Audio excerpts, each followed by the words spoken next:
Welcome to the E-Show with Neil Ravin. Founded in 2013, the EHL has become the college placement leader on the East Coast. Sit back and learn more about the next step in your junior hockey career. Welcome to the E-Show, presented by the Penalty Box Foundation. The Foundation's mission centers around their daily motto, we take care of our own, as they help out all of those within the hockey community who've experienced a catastrophic event. Learn more at penaltyboxfoundation.org. What's up? My name is Neil Ravin, and this is episode number 152 of the E-Show. On this week's episode, we recap the January showcase, the final league-wide event of the season in both the EHL and the EHLP. Starting things off inside the weekly rundown, we'll look back on the weekend in New Hampshire and discuss the impacts felt on all the divisions within each level of play. Further along in the E-Crew Fantasy Challenge, Team HNIB continues to ride the positive momentum as the schedule shifts into the stretch run mode for the final 6 weeks of the regular season. Finally, we wrap things up the way that we always do by circling a handful of matchups to watch and our What to Watch For segment. This week's episode is brought to you by Hockey Tech, the developers for the new EHL app, available now in both Apple and Google stores. And with that, let's bring in the E-Crew this week. Jeff, Jake, and Anthony. How did we all sleep last night? Oh, like Nash Pup does in a nice afternoon, like one Chase Ravin's going to, hopefully for you and Vic, like a baby, Neil. Yes.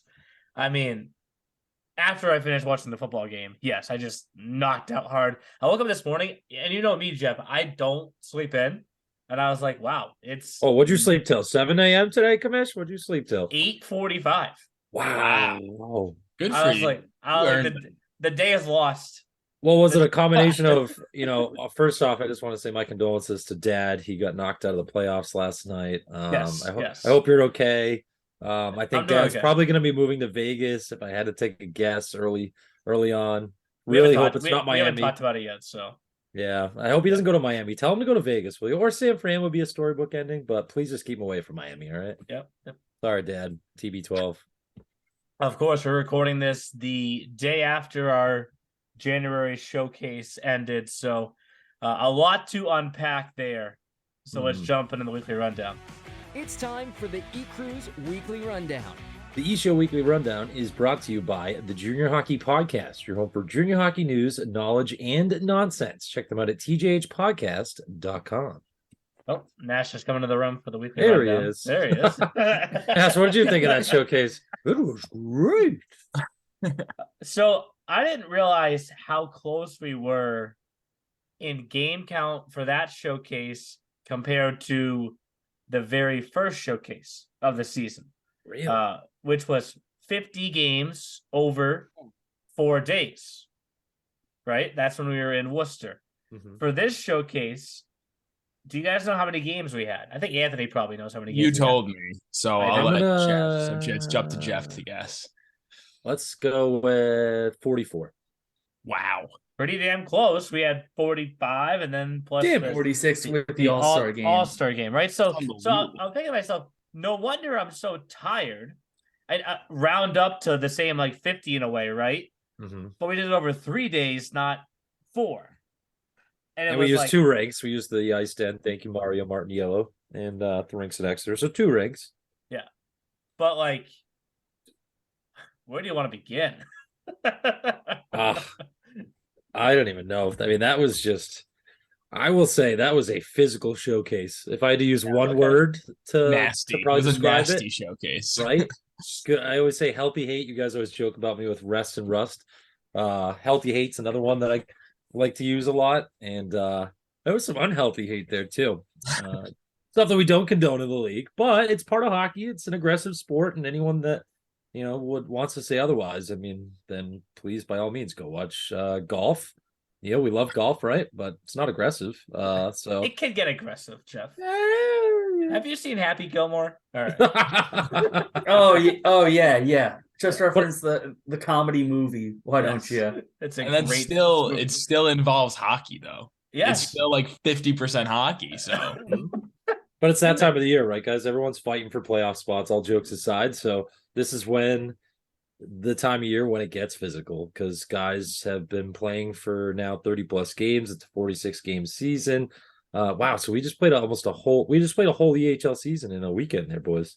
Basically, wow. yes. Yeah. That's awesome. We're already doing math on the new episode. I love it. But yeah, I mean, it was physical because these teams are battling for spots in the playoffs. We're going to rip through all these different standings, and they're still tight. They were tight when we went in, and they're tight as we left. And this showcase every year marks finally the return of all these behind me. Ooh. All these trophies. I finally get these all back so I can put the previous champions' name on them and then prepare for the stretch run, because obviously we have a little bit of a mini showcase the last weekend of the season for some Mid-Atlantic Division EHLP teams, but I wouldn't call it a showcase still. Kind of like the mini showcase weekends. Those are showcases, but it's not like league wide. So the next special showcase is the finals, right? So I call it now the stretch run between now and when the postseason begins, which is right after that first weekend in March. And I want to start with the East Division today, because you can make the case that up until minus a few games, maybe 2, 3, 4 games, that was the best division of the league this past weekend. Is that an inaccurate statement? No, I not don't at all. think so. No. Jake, if you want to go first, by all means. Yeah, I think the team that looks the strongest coming out of the showcase, I think the Express sweeping the board for the second straight showcase.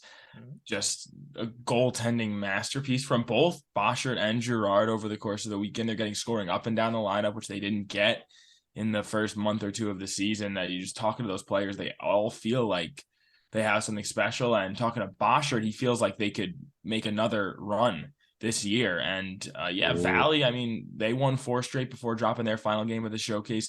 Seahawks bounced back from Newington. BJR, got 1-1-1, not terrible. And the Wizzies knocked off the Lumberjacks in a very impressive comeback game. So every team had a very positive impact coming out of the weekend, at least once or twice. So good on the East. Yeah, it was the toughest division for me to pick somebody to come out of, and it's just as tough 3 weeks later. 10 goals in 3 games. Not too shabby for the Walpole Express Hockey Club. My apologies. Yeah. They still hail out of Walpole, Anthony. Neil, we're going to edit that out. 10 goals in 3 games for the Express Hockey Club. That's really good. We already know that the Express have good defense, great goaltending, as Jake just mentioned, with Jack Boschert and Alex Girard. So if they can keep this up, just keep putting the puck in the net, then I think the Express, if they can keep this up in the home stretch, they'll be probably the favorites to watch out for in the East. I know the Boston Junior Rangers might not like that, but I'd say those are the top 2 teams right now. You also got the Seahawks there. So as much as we talk about the South Division being so tightly contested, we're seeing the East and all their teams really fighting as well. When it comes to this division, each team has 2 or 3 returners that have been there for at least a year, right? McManus for the Seahawks. You can talk about Halecki for the Rangers, Gover for the Wizards. That was literally the next words of my mouth if you forgot him. But. How valuable is the run that Boschert went on for the Express last year going to be this year? Or did he set the bar so high for himself that you just can't match that? Because coming down the stretch, if they can maintain where they're at, where they're the number 1 seed, to Anthony's point, they kind of have to be the favorite, right? Yeah, and I mean, I think a big part of that too is Jake just mentioned it was Boschert and Girard. Like down the stretch, you got to keep goalies fresh, right? I mean, there's teams. Look at the Rangers, for example. Talking to Coach DiCaprio, he had to get Mitchell Taylor and Seth Bushy some time because David Felak's been in the net almost like every game since he joined them early on in the season, and didn't work out so well. Both Mitchell Taylor and Bushy. Taylor's starting to get looked at for some colleges too. But they're both young goaltenders, and they struggled a little bit, and that's going to be an issue. They got to find a backup. If you play Felak from here on out, they have 14 games, 15 games left in the season. you're going to come into the playoffs. You're going to be stressed out, burnt out. So same for the Express. I mean, you got to get Girard a few more starts down the stretch. And then, of course, it's Boschart's net. But, yeah, he set the bar pretty high, Neil, for sure. And it's going to be people are going to try to follow his act and try to do the same. And, yeah, the Express look really deadly right now. They look like they might be potent for another long stretch run. And hopefully they can keep Boschart fresh down the stretch. It's really going to be fun to watch them down the stretch for sure. And they're getting goal support right now. So, I mean, Boschart, that bar is awfully high, and he could probably do it again. But, in the event that he is, a sliver below what he was last season, the Express right now are putting up goals. Their defenders are putting up goals. And so as long as they keep that up, they're going to be successful. Girard has put up really good numbers in his 6 starts. Only 1 goal allowed in 3 games at the showcase. So that's not only on Boschart and Girard, that's the guys playing in front of them too. And, other than the tail end of that PHC game, the Express were excellent defensively in front of both of them. And that's always going to be the case, right? Too, is like every team in that division needs good goaltending, but also the scoring. Like we just said with the Express and the Wizards, put them into the conversation too. They've always gotten good goaltending from Boschart and Gover, but it's the consistent scoring because you can't win a game nothing, as they always say. Boschart and Gover can stand on their heads as much as they want. They can't put pucks in the net. Did hear Gover got an assist. Congrats, Matt. Got a little apple. Told me about that in the parking lot as I was heading to Northeastern last night. He was parking in the space next to me. He's got a huge truck too. I was like, "That's your truck, Goves?" He's like, "Yeah, man." I was like, "Nice truck, buddy." Damn. He's to lug around all that goalie equipment. Yeah, I guess. And golf equipment. He's a very good golfer, like Graham Hassan for the Avalanche, who now plays golf and hockey in New England College. One Matt Gover's getting. They could jump the Seahawks. He thinks they could jump the Seahawks. Yeah, they might have 5 games in hand on them. It's a 7-point gap. So he did say that because I was talking to him. I was like, you obviously want to avoid the play-in game, and he said we're going to jump the Seahawks, so we will. So that's a very bold statement from him. Yeah. That's a great point to bring jump up. The Seahawks. He said we're going to jump the Seahawks. But Jake, that's a great point to bring up. Everyone except for the Seahawks in the East, an identical 31 games. But when you look at the standings. Bill Zanaboni's a confident guy. I don't think he's truly nervous. I don't know what makes him nervous, but at 39 points to the Seahawks at 36 games, Rangers at that same 39-point mark. They have 5 games in hand. Express 1 point above the Seahawks at that 31-game point. Wizards at 32 points with 31 games in. And then Valley at 24 points, very respectably, at the 31-game mark. So, yeah, I mean, those teams have the time and the games to be able to make up the point difference to rush up those standings. What was the nickname for Girard? Oh, Jake Lizzie. Oh, yeah. It might be one of the best in the league. It's really good. For those that don't know, a glizzy is a hot dog. Yes. Love to.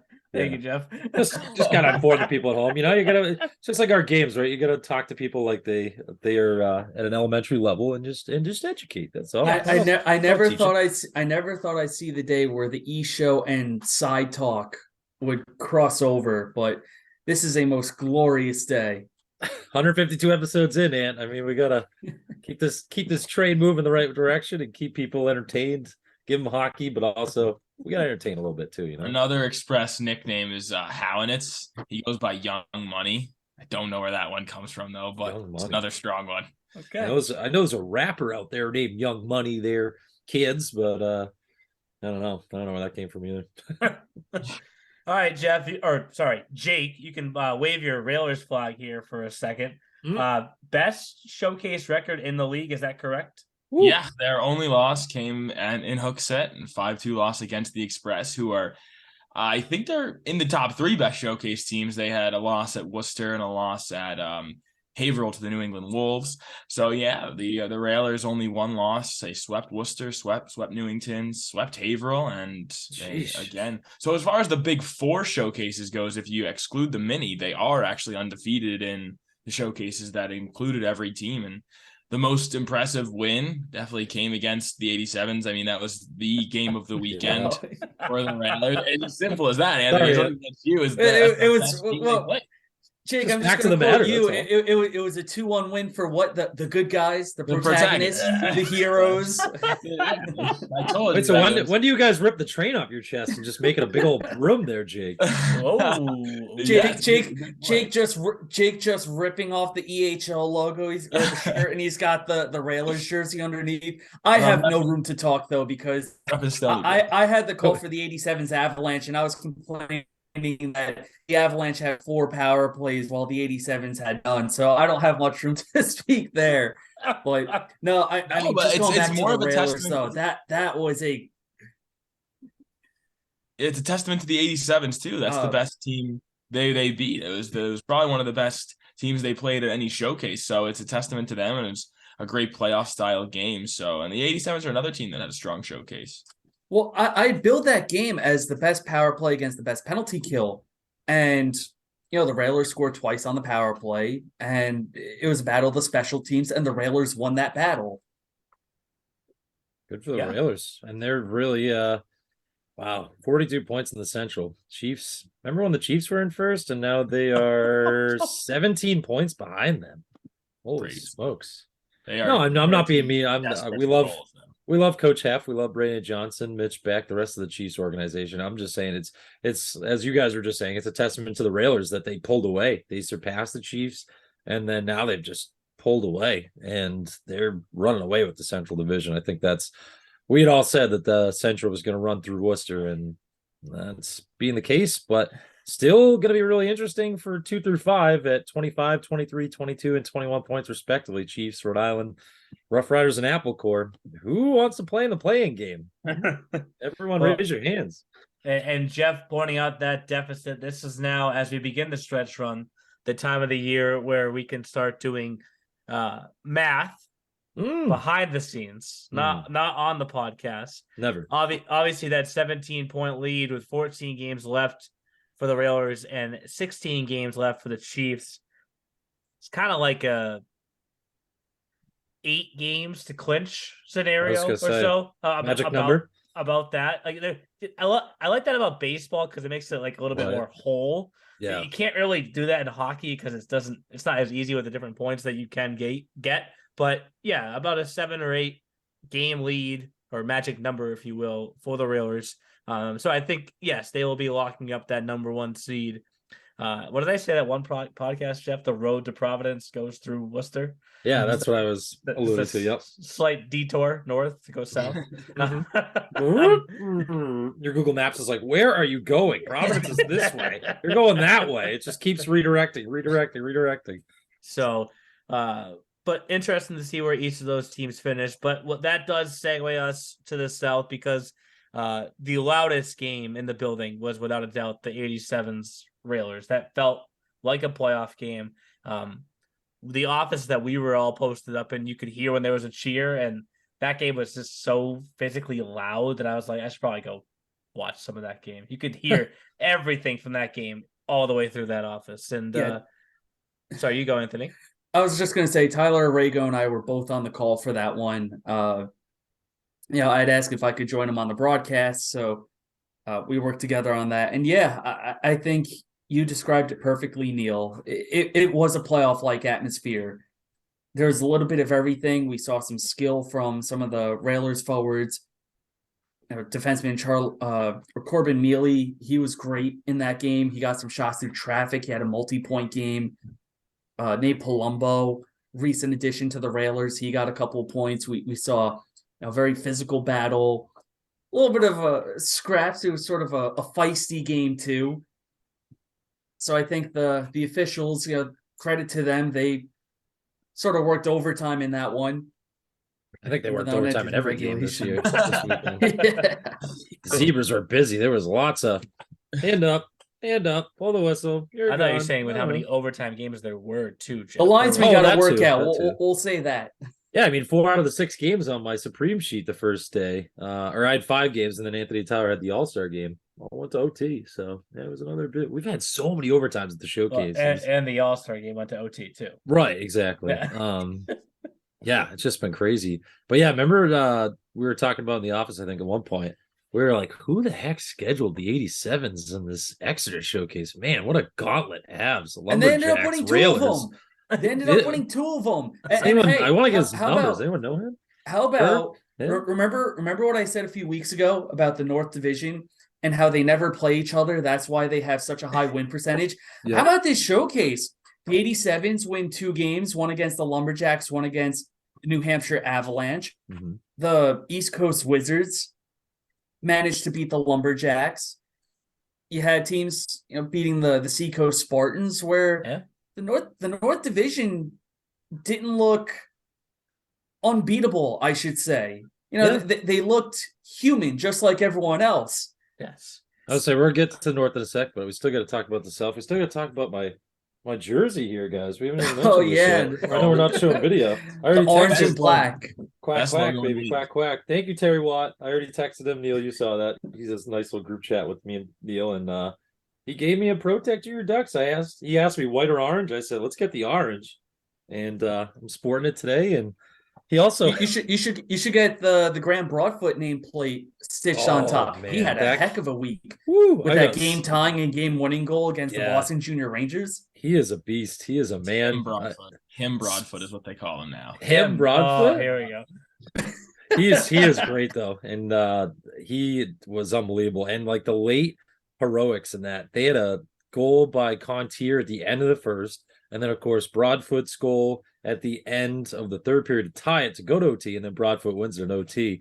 And actually, Neil, I don't know if you saw, Terry actually texted me and said it feels like they let me down this weekend. He hopes they're better down the stretch.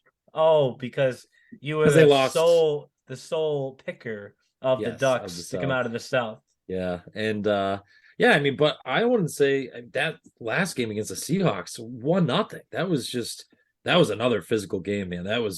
We talked to all the coaches, right? Even Coach Z, Coach Richard, and Coach Ellard came to the office after or in between halves, and we were like, boys are throwing bodies on both sides. And the Seahawks the coaching staff was very happy to see their team throw some bodies because they haven't been as physical as they may have wanted throughout the season. And Protec has been heavy all year. Anthony, you know that, seeing them a lot. But I mean, Protec was just shy.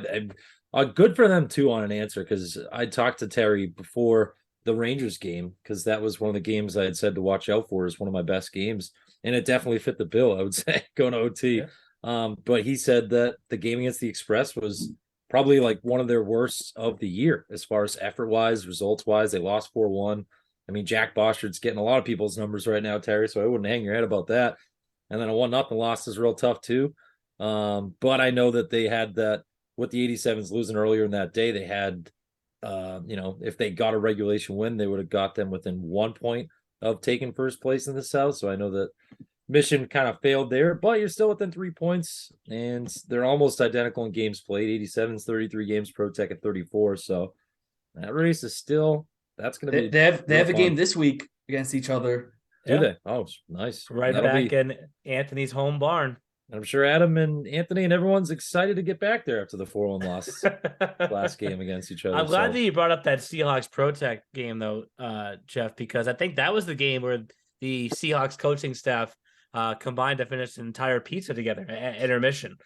I mean, they went in there and they just crushed it.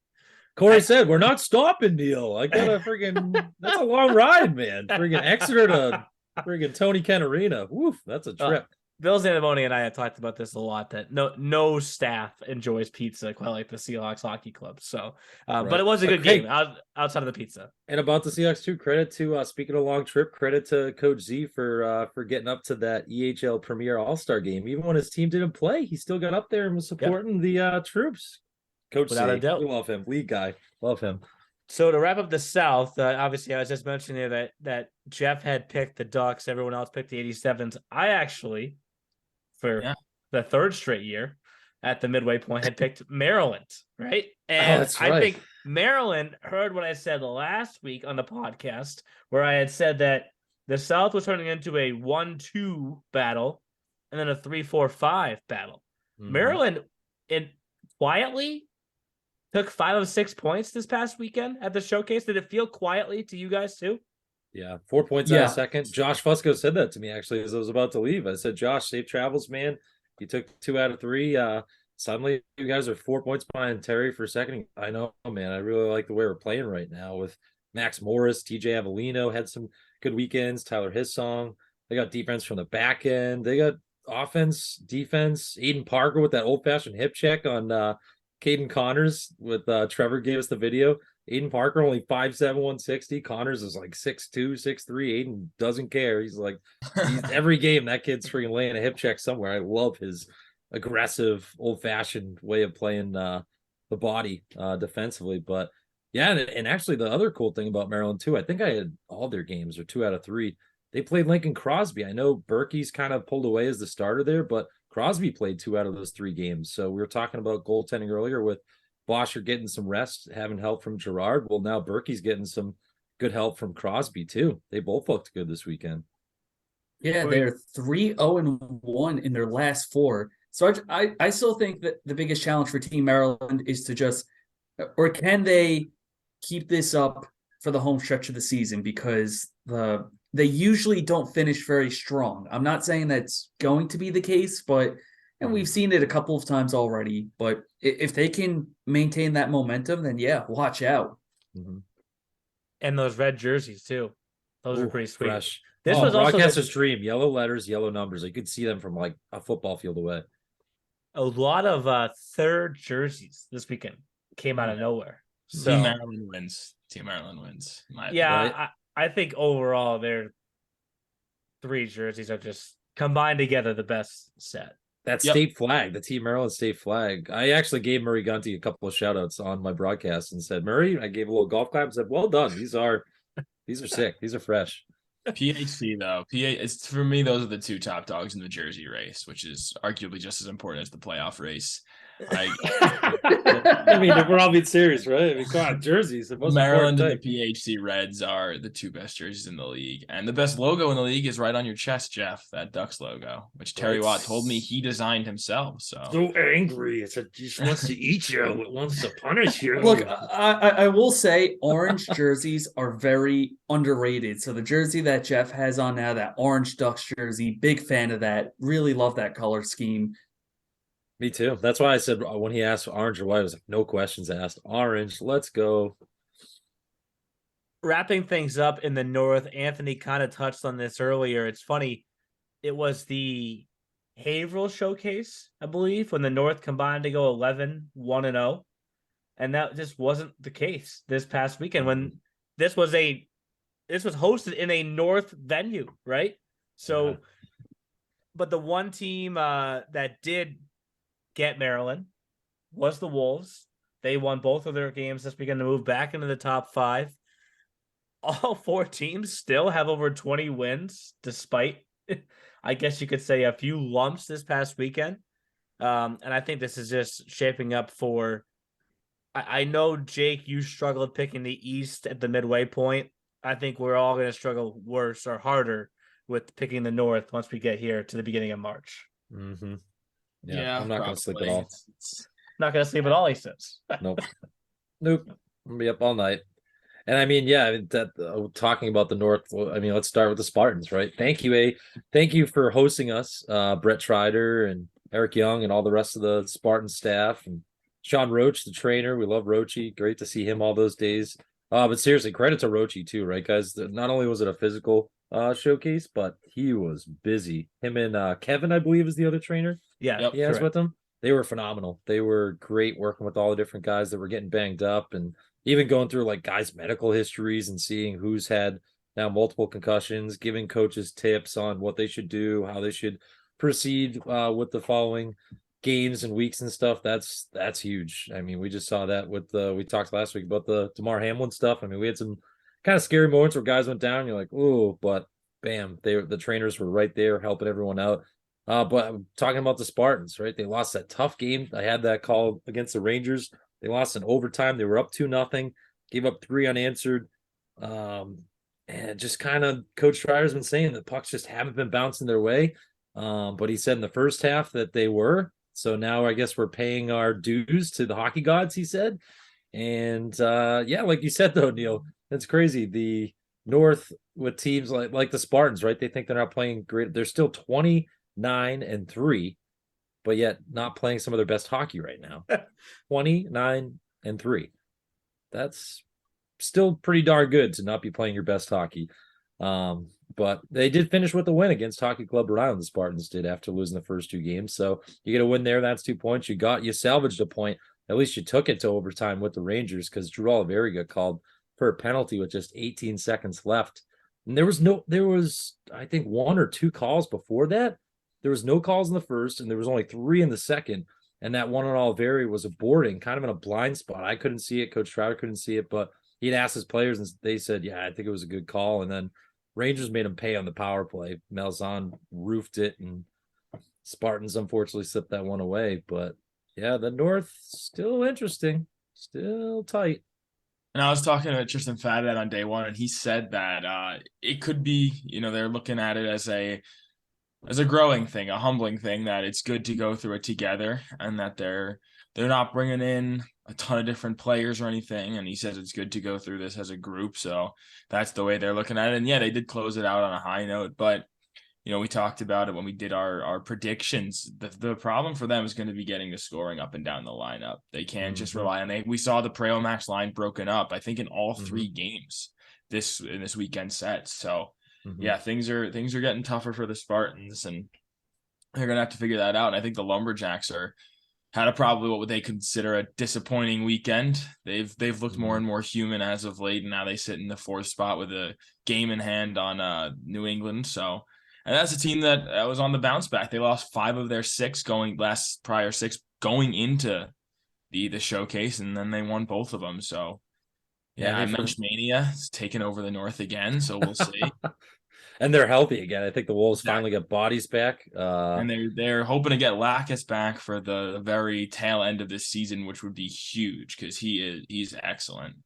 Yeah, he is. And Boudin is healthy again. And like you said, Mensch, Jewell looked better. He looked a little, I think that month off helped Trevor Jewell, another team that's looking to get some backup help. I know Cam Reardon's in there now, so hopefully he can spell Jewell down the stretch.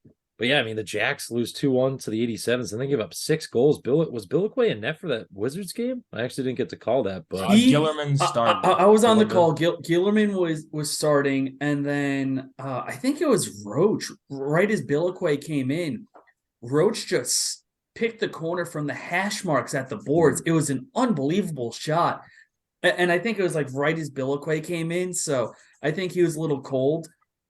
Yeah, I thought Billiquay made some good saves at the end, but the Wizards, and then the Lumberjacks pulled the goalie because they made it a 1-goal game. But then Gover, he rimmed it around the boards right to Cody White, and then from his own blue line, White just made like a 170-foot putt. Oh wow! It just went right down the middle of the net. So that's how Gove's got his assist. Another golf reference. There you go, Jeff. Golf. But hey, the Lumberjacks still salvaged it too, like the Spartans, right? You finished on a high note. They were able to win 3-1 against the Apple Corps. So still figuring it out, the Spartans and Lumberjacks. And no, we didn't talk about the Avs yet, Neil. We got to get our 2 minutes in on them before Chris starts calling. And... One second. I mean, every showcase has its funny moments. But before we move on from Vermont, the moment when Seth came into the office and was trying to offer me a piece of advice, right? Jake's in trouble. Jake, you're in trouble. This was so good because the way Seth was presenting it was so good. He's like, I wanted to offer some advice, but this is not critical because you do a great job. But just want to see if maybe we can put those trainers' phone numbers in the scorer's box with the scorekeeper just to maybe take it one step ahead. Hey Seth, they're already there. Okay, Jake, how do you let me do that to myself? That was incredibly because funny. I was in the room for that too because he had explained it to both of us and then he explained it to you. But no, Neil, that never happened. He said the worst part is? He said that exchange never happened. Tyler's getting no flack from this. Tyler was handing out those papers with me. I don't know why we're not splitting guilt here 50-50.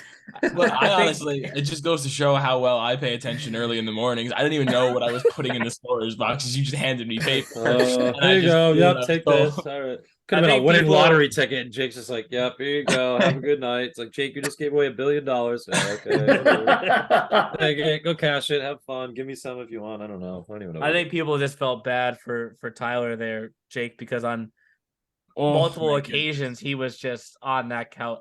It was like a therapy couch for him. So, but That was a nice to, coach. to touch on the Avs, yes, Jeff. They do keep moving along, ho hum at the top. Man, they're good. When Damn. they lose games, they still get a point, right? And Yeah. they're 7-0-2 in their last 9 games. The loss that they had at this showcase was in overtime against the 87s. Really another playoff like feel. I know we're kind of bouncing back and forth with this next comment, but that interview, Jake, this is not to pump your tires even more, but like that was the coolest thing I think that we've put out there in a while, where we actually had a translator with an interview. I've never even like. Oh no, I didn't even see this yet. It was awesome. Yeah, Like- so Alex Lykoff scored 2 goals for the 87s. Mhm. He's only played 3 or 4 games now. He's from Russia, doesn't speak any English. 3 words. Holy says. Yes. Well, HR is what? he- Puck? Yes. Yes, No. Okay. Wow.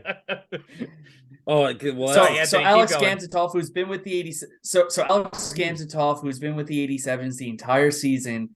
Yeah, and it was funny too, because with Gamzatov, our Rinkside reporter Chris Russo wanted to do an interview with him, and Gamzatov was like, "No, my English isn't that great." And now, unfortunately, he's out with an injury, but he's still with the team for now. Yep. And he's Had a been good helping combo out with with Lykoff as sort of his translator.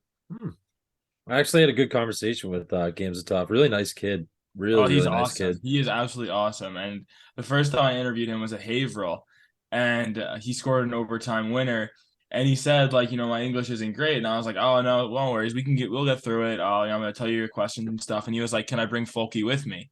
And he did, and it was a good interview. And then this time, like right as he scored, Hooley's walking off, as Legkov scored, and I asked him, like, how's Legkov's English? And he just shakes his head. Nothing, no worries. Absolutely And not. I'm like, and I go to Trevor and I'm like, all right, we're getting the Gamzatov, because I was like, where is he? Where is he? I kept looking for that purple suit and the Louis Vuitton belt. Got to give a shout out to that every time. Every time I Those see guys- him, he shows it to me. So yeah, and that was awesome. I was so pumped to do that, and Nice yeah, job, Jake. thanks to Alex Gamzatov, because I forgot who it was, but somebody said to him, even when you're hurt, you're still making the Instagram. So good for him for Gams to still get some FaceTime. Well, No, someone sometimes those commented- internet. Did Oh, you go see ahead, the Neil. one comment that said Alex Gamzatov, big translator guy? Yes. That's a See? pretty good one. No, but in years past, we've had some great international. I can remember Ricard Zielinski's, Neil. We had some Yep. good interviews with him. Yep.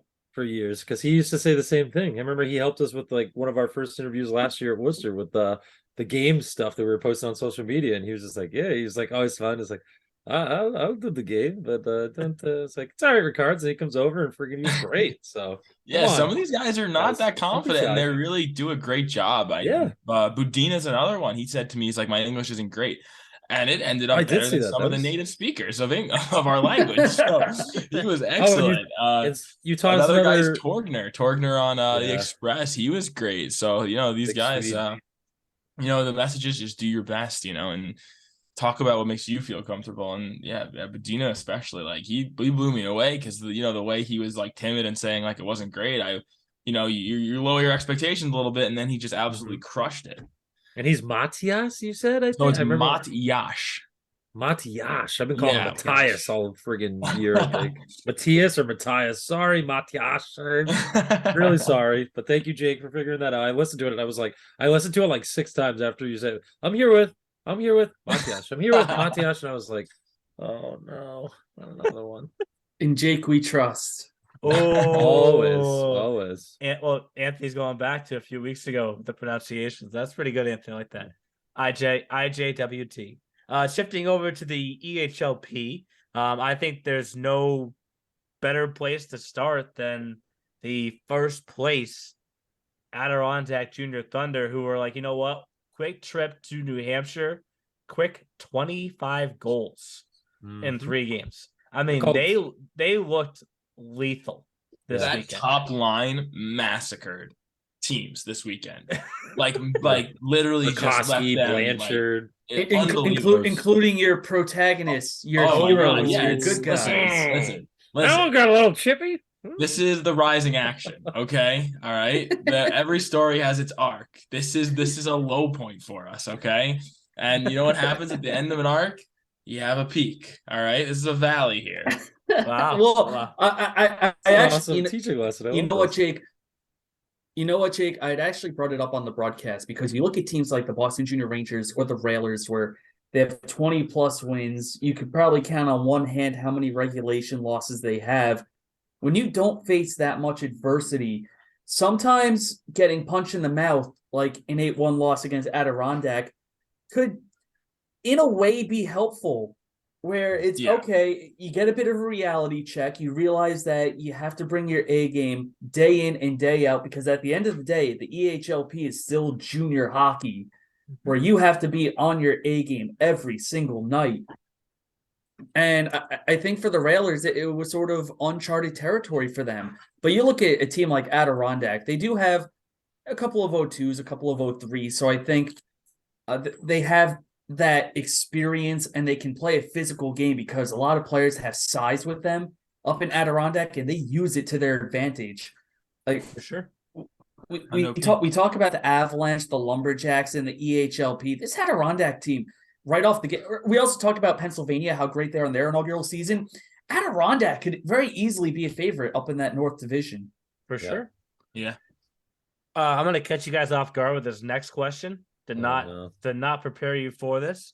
If you pull up the league standings right now in the EHLP, there are 7 teams that are in the 40s in points.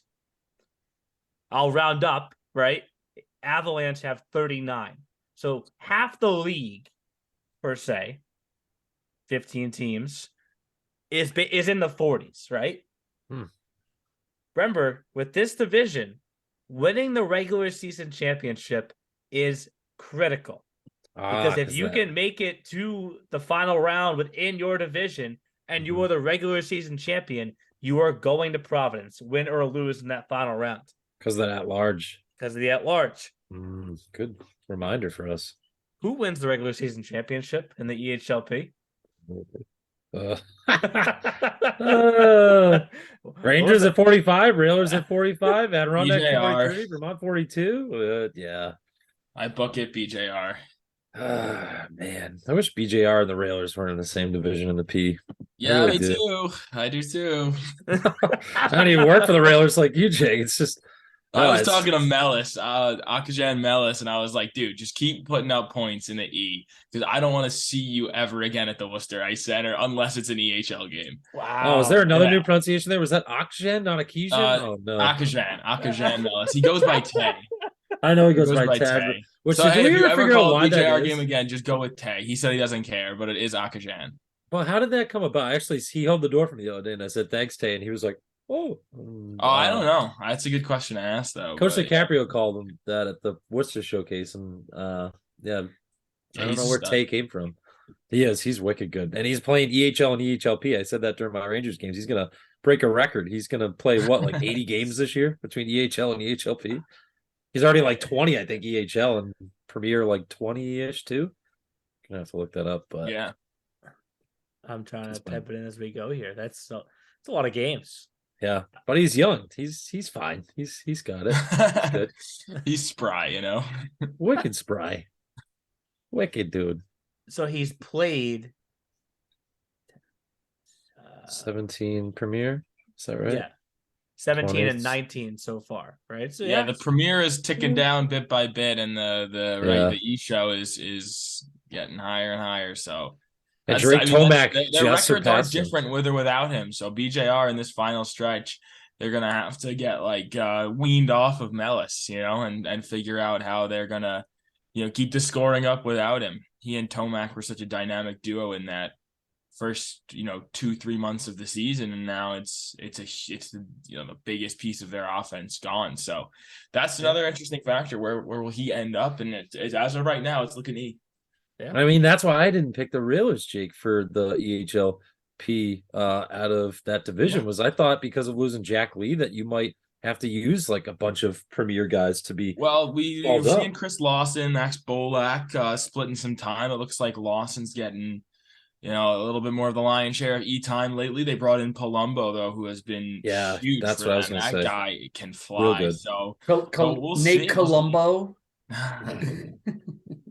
His first goal I called the other day, though, tight turn. He just freaking ripped it on the power play. It was nasty.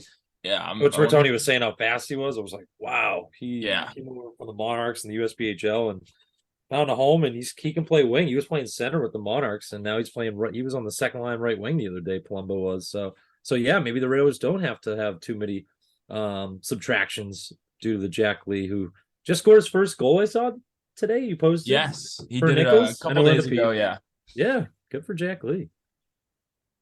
So that'll do it for our EHLP discussion for now. I know that's not as long as we spent on the EHL, but I know I'm going to personally get to it in the what to watch for because there is a huge 2-game series this weekend. I'm probably stealing it from Anthony, like I always do. But before we get to what to watch for, we got to jump to fantasy because, Jeff, we got to wake up here. We got to come out of the break. They are making a run. So let's jump to fantasy now. It's time for the eCrew Fantasy Challenge. The eCrew Fantasy Challenge is presented by BioSteel, the sports drink of the EHL.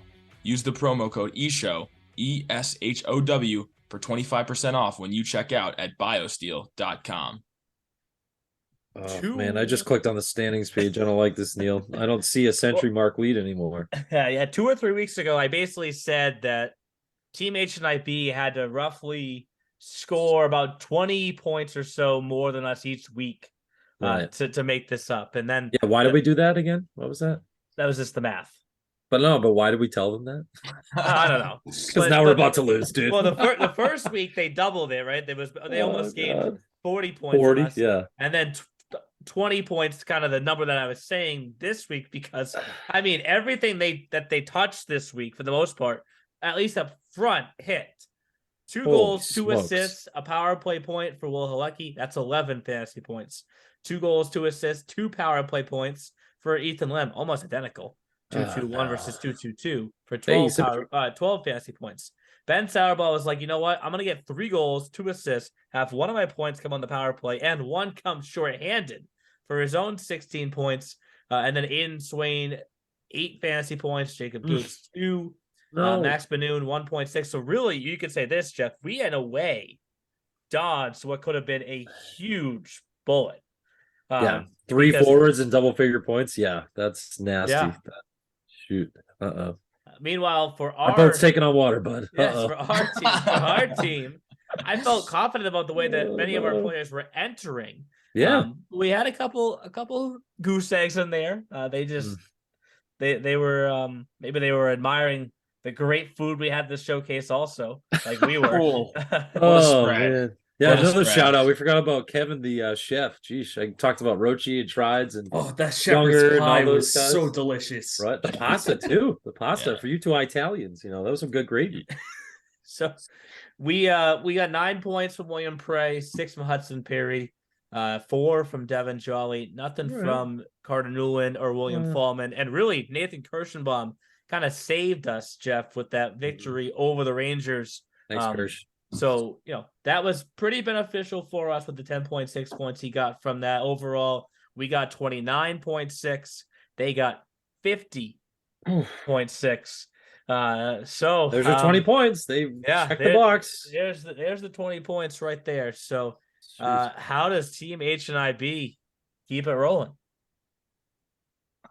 We take Ethan Byrne, who's fresh off of injury. Already scored a game-winning goal in his first game back. Big Red, Follow that one up with Nat Peretz, who's been one of the most consistent scorers for the Wolves all season long.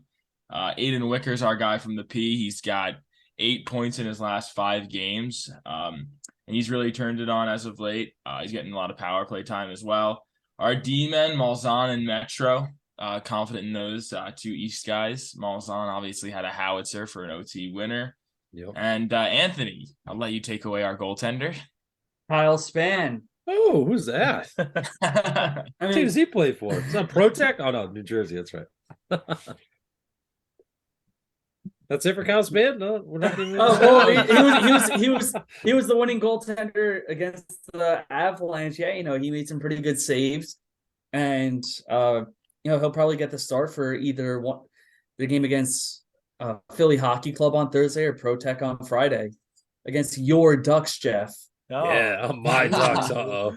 Ooh. All right, Jeff. I love Foley. He's gonna start hating me soon. He's gonna be like, he's not even gonna start looking at me, talking to me. Neil, you're technically the only one just representing the league right now. Yeah, big league guy. Yeah, Big league guy. Even Jeff, who's normally like right down the middle. Jeff's got a PJ The entire showcase. So also, I just want everyone to know that's listening here on this podcast. Every other member of the E crew had some sort of EHL jacket. And I was asking Neil if mine got lost in the mail. That was a good chirp, Anthony. So that's my aunt. And Yeah, Neil's it did. care of it. It did get lost in the mail. I'm gonna take that. That just made me laugh. Right? That was great. Who was That who was the actor that went to an NFL game a few years ago and wore an NFL hat? You know what I'm talking about? Yes. Oh, the guy who used to be on West Wing years ago. Yes, and they were giving him such a hard time, being like, "Who goes to an NFL game and just wears a hat that just has the NFL on it, no team?" A guy like Anthony that wears jersey, Well, and then I'm wearing I'll wear the hat to Devils. the Frozen Finals. that works too. The I hat, love hat. that stuff. All right, our picks. I'll start this thing off up front. You know what? I don't know if I can pronounce any of these right, Jeff. You got me so Matias. nervous. Yes, we'll start with Matias I knew you were Budina, going. from the Wolves. I kind of went with a trend of players who scored game-winning goals. Yeah, yours was very recent heavy. Nash likes the Yeah. game-winning goals also. Oh wow, Nasher. Someone there? Security. Hey. It's amazing. Like, do you like Matias, Nash? Because you brought up the Wolves and he thought you were talking about him. Oh, right. That was perfect timing. man. He's like, my brothers? The funniest thing is, like, he acts like a big guard dog. Like, you are not a guard dog. Like, the second the door opens, you just wag the tail. You're not gonna hurt anybody. So And then he gets wrinkly nose because he's all excited. Yeah, he smiles. Got so much but wrinkly yes. nose. Budina had a hat trick, including a game winner in the Wolves' final game of the showcase. Hayden Bullock had a game-winning goal against the Apple Corps, I want to say. And then Graham Broadfoot had the game-winning goal on 4 points against the Rangers. So I was really focused. Him Broadfoot. Sorry. Graham Cracker Broadfoot, as you like. You said that one time. Graham Quacker Broadfoot. Him Broadfoot. Wow. Those are our three forwards. You want to take the D, Jeff? Yeah, this one will make Jake smile. Tristan Boyer, come on down. I know he's a guy who gets power play time. Maybe we can do hits next year. Boyer's a good sized kid. I'd love to add hits and Pims, of course, too. Big Pims guys, we all know on the show. Maybe Pims and hits we add in next year. But Boyer 3 assists in his last 5 games. Also has a couple goals too. Right before the break in Newington, he scored against ProTech. Whoa, against my ProTech. And against New Jersey. I thought I used to be a league guy because I've been working with you guys for like 9 years now, and I never have had like one team that I call games for. You've only flown the league flag. I've sprinkled around. Yeah, I've worked for the Warriors, the Rangers, all sorts of different teams in the years past, but I've never had my one team. I've always just tried to do, stay in the middle. But I'm getting a little out of my lane here. I got to get back in. And then the other defenseman, Neil, that we're taking this week is Ken Muniz. Muniz from the Seahawks. So thank you, Coach Richard. We'll be taking him. 17 points in 30 games. That's pretty darn good. He's in the EHLP All-Star game. Yes, he was. He was very excited. He had a 3 assist game recently, a 2 assist game. So we're gonna need that, Ken. Please. And they're starting to bag Anthony. They're starting to bag. We're in the kitchen. And then Neil, our goalie. Oh, Louis Finnegan. We're gonna start calling him Patrick Waugh after this weekend with the haymakers he was throwing. Yeah, there was a little bit of a tussle in that Rangers Little Flyers game. I was actually standing near Jake towards the end of that, I want to say. And every time two players met up to give a little dap, including Finnegan, I was like, Michigan. Oh yeah, yeah. Michigan. They were all from Michigan, right? Because Finnegan gave a dab to Brett Beal right after the whole thing happened, and I was like, did Beal start that? Like, was he like saying, "Are you all right?" But I was like, wait a second. You pull up the rosters. They're both from Michigan, right? Mm-hmm. So remember when I texted you and said, Neil, you might want to get here. It's getting crazy. Oh, I'm right here. I was like, there we go. I couldn't see. That rig's huge. I do love when that happens when someone says you may want to come out here. Like Trevor did that once to come get me for one game. He goes, your presence may calm them down. I go, that's not how this works, Trevor. But okay, no. I'll go stand out there. But those are our picks this week. And as we wrap up every fantasy segment, Jeff, you want to get out the trusty calculator? Sure can, although I really don't want to right now. Oh, now here comes my animal. Hi, Waylon. What's up, buddy? You want to say hi to Nash, or what's going on? Why are you hitting my calf? What's going on? I hit the calculator up, buddy. Okay, 625.8. 625.8, yeah. Minus 530.2. Oh, wait, hold on. I hit the wrong button. Sorry, 620.8. 625.8. 625.8. Here we go. Minus 530.2. 0.2 equals 95.6. I don't like that. That is 95.6. Wow, see you later. Century mark. Goodbye. We're down to doubles. Well, we just had to get showcases out of the way and get to the stretch run. And this is where we kind of just hold our ground, Jeff. And then guess what? Maybe tomorrow we already start talking picks for next week. We'll just get like a week ahead. Yeah, we got to start doing scouting. our research here. We got to start. Oh, we will. You're going to send out people to games, see who's playing well. You're really going to pull out all the stops. It's on now. Me and Neil have championship EHL fantasy championships. It's going to be an arms. It's going to be an arms race where each fantasy team has their own hockey ops department. Oh, it's on. We don't like honestly, losing. We're awake. We're alive. Thank you for making it a challenge, boys. Because for a while it was like, well, and we really haven't talked about the stakes yet. I mean, I'll just throw this out there in Providence. Jeff and I would each love a tremendous breakfast in bed or something like that. You know, you never know. That could be it. We got to figure that out still. But before we do that, let's get to what to watch for. Before we wrap things up, here's what to watch for this week in the E-Show. What to watch for is presented by Hockey TV, the official streaming platform for your EHL and EHLP action throughout the 2022-2023 season. And as goes, I believe, the theme, I think I'm going to steal this from Anthony. I think I'm stealing this from him. This Adirondack, Vermont series that we have this weekend could be bigger than the one that we highlighted 2 weeks ago when Adirondack hosted the Avalanche. Obviously, Adirondack back, or for the first time in first place in that New England division. They have combined these two teams to win 13 straight games. Now here's a question. Is this going to be at Letty Arena or is this going to be at the CIA? The CIA, I like that. That's classified. It's classified. Both games are at Letty, Saturday and Sunday. I like that, Anthony. I don't know why people do people call that the CIA. I should have asked that to Glenn when I was calling that Adirondack Railers game. But before I diverge too much, that is going to be a big showdown. I was a little surprised that Adirondack did not have any overtime games. I guess they just decided they're sick and tired of, playing winner take all hockey. So they just decided, let's just start blowing teams out of the water. So I think if they're, for the Lumberjacks, they need to be careful because we have seen, with that Adirondack Railers game that no team is safe right now. Yep. Are you picking those same two games, Anthony?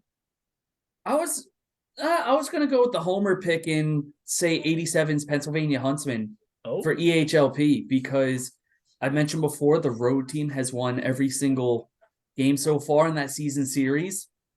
It's going back to Jersey Shore Arena. So can the Huntsmen keep it going or can the 87s buck that trend and have a home team finally win a game in that showdown? Huntsmen have opened up as minus 300 favorites as the road team in that game, just so everyone knows at home. I thought he was going to say 87 Ducks. Is that where you're going to go, Jeff? No, I was actually going to go to the north. I was going to do Spartans Lumberjacks. Two teams we profiled when we talked about the north that maybe didn't play the best showcase play that they each wanted. Spartans with a 3-point lead on the Lumberjacks. So, I mean, look at that for each team, right? That is 4 points on the line for regulation wins. If you mix any overtime losses in there, then it's even more points. But true 4 points on the line. So if you're Seacoast and take a sweep, then you could go to 7 points ahead of the Lumberjacks. If you're the Lumberjacks, you take 4 points. You're now surpassing the Spartans. So I think that's a massive swing one way or the other for both of those teams. Really important 4 points. Is that the first time they're playing each other this season? A North versus North division matchup? No, they have 2 matchups so far, but a big. It's actually, I think they go back to back with the Adirondack games each day. So it almost is going to look like Adirondack and the Spartans are like affiliated almost with a standalone EHLP team with a standalone EHL team. But those would be 4 good games to attend. Just saying. Jake, you want to wrap us up?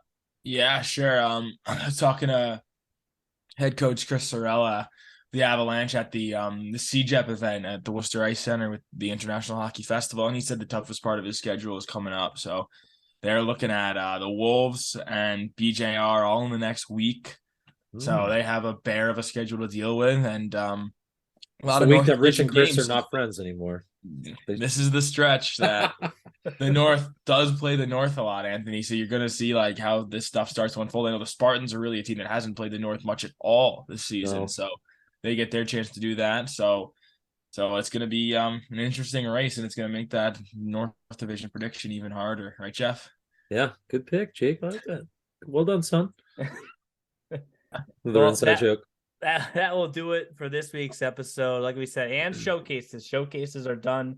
We recorded this earlier than we usually do. We recorded this on a Tuesday, not a Wednesday, so we could all just go back to bed. I mean, I think Trevor and Tyler have been asleep since they got home from the showcase, probably, right? So a chance to recharge. But with the showcases done, the stretch run is officially on, and this is where things get really exciting in both the EHL and the EHLP. So we'll do it all over again and figure out where these divisions stand this time next week, guys. Talk to you guys then. See you next week, boys. Thanks for listening to The E-Show. Learn more at easternhockeyleague.org and follow us on Facebook, Twitter, Instagram, and YouTube. Also, be sure to subscribe and get notified when next week's podcast is released.